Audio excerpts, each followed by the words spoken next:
Bir müddət əvvəl sosial mediada sizinlə bağlı videolar yayıldı. Necə soyuq suya daxil olursunuz, üzürsünüz, əylənirsiniz belə deyək. Hər kəsə də maraqlıdır ki, bax bu soyuq suda necə ləzzət almaq olur. Belə bir soyuq suda dənizə girmək çətindirmi, yoxsa necə öyrəşmisiniz, necə vərdiş olub bu sizdə?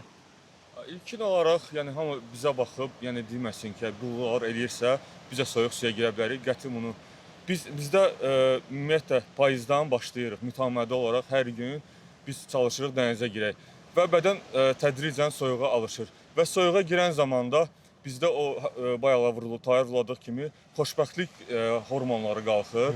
Bizə suya girən zamanda bizə bədənimizə soyuq olmur.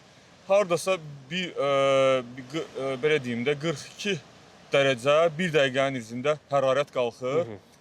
Bu düzdür, daxili hərarətdir. Qalxır və bizi qoymur soyumağa, donmağa, soyuq olmağa və bununla yanaşı bizdə viruslardan, sonra digər xəstəliklərdən qoruyur.